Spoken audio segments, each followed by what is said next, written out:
మొన్నటి current affairs చివరి ప్రశ్నకు సమాధానం. టూరిజం క్యాపిటల్ ఆఫ్ ఇండియా అని ఏ నగరాన్ని పిలుస్తారు? గోవాను టూరిజం క్యాపిటల్ ఆఫ్ ఇండియాగా పిలుస్తారు. ఏటా సగటున 1 కోటి మందికి పైగా ఈ ప్రాంతాన్ని సందర్శిస్తారు. ఫారెన్ టూరిస్టుల సంఖ్యనే ఏటా 5 లక్షలకు పైన ఉంటుందని అంచనా. బీచ్లు, చారిత్రక కట్టడాలు, నైట్ లైఫ్, ఆహ్లాదకర వాతావరణం మొదలైన కారణాల వల్ల ఈ ప్రాంతం టూరిజం హబ్ గా అభివృద్ధి చెందింది. ఇక మొదటిది, విజిలెన్స్ కమిషనర్ గా ప్రవీణ్ వశిష్ఠ.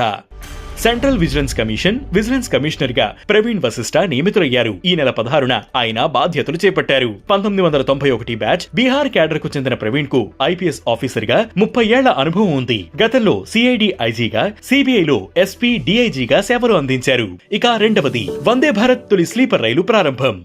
వందే భారత్ తొలి స్లీపర్ రైలు ప్రారంభమైంది. కోల్కతా నుంచి గువాహటి మధ్య నడిచే ఈ రైలును ప్రధాని మోదీ ఈ నెల 15న ప్రారంభించారు. ఈ సెమీ హై స్పీడ్ రైలు 14 గంటలు ప్రయాణించనుంది. ఆధునిక హంగులతో పూర్తిగా భారత్ లో తయారు చేసిన ఈ రైలు భారతీయ రైల్వేలో ముందడుగుగా నడిచింది. ఇక మూడవది, భారత్ 92వ చెస్ గ్రాండ్ మాస్టర్ గా ఆర్యన్ వర్షిని. భారత్ తరపున 92వ చెస్ గ్రాండ్ మాస్టర్ గా ఆర్యన్ వర్షిని నిలిచారు. అర్మేనియాలో జరిగిన ఆంద్రనిక్ మార్గరియన్ మెమోరియల్ టోర్నీలో గెలుపొంది ఈ ఘనత సాధించారు. ఇక ఢిల్లీ తరపున 8వ గ్రాండ్ మాస్టర్ గా నిలిచారు. ఇక నాలుగవది, సచిన్ రికార్డ్ బ్రేక్ చేసిన విరాట్ కోహ్లీ.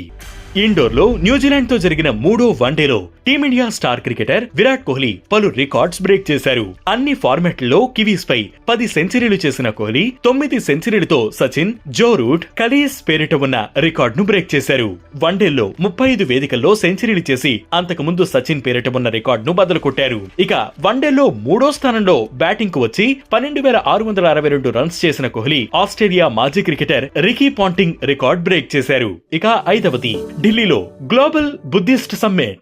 ఢిల్లీ వేదికగా ఈ నెల 24-25 తేదీల్లో సెకండ్ గ్లోబల్ బుద్ధిస్ట్ సమ్మిట్ ను కేంద్రం, ఇంటర్నేషనల్ బుద్ధిస్ట్ కాన్ఫెడరేషన్ సంయుక్తంగా నిర్వహించనున్నాయి. ప్రధాని మోదీ ముఖ్య అతిథిగా హాజరు కానున్నారు. ఇక వివిధ దేశాల నుంచి దాదాపు 200 మంది ప్రముఖ బౌద్ధ పండితులు, సన్యాసులు, బౌద్ధ సంఘాల అధ్యక్షుడు మొదలైన వారు పాల్గొంటారు. కాగా 2023లో తొలి గ్లోబల్ బుద్ధిస్ట్ సమ్మిట్ జరిగింది. ఇక ఈ రోజు కరెంట్ అఫైర్స్ క్వశ్చన్, ప్రపంచంలోనే అత్యంత పురాతన నది ఏది? ఈ ప్రశ్నకు సమాధానం మీరే కామెంట్ చేయండి.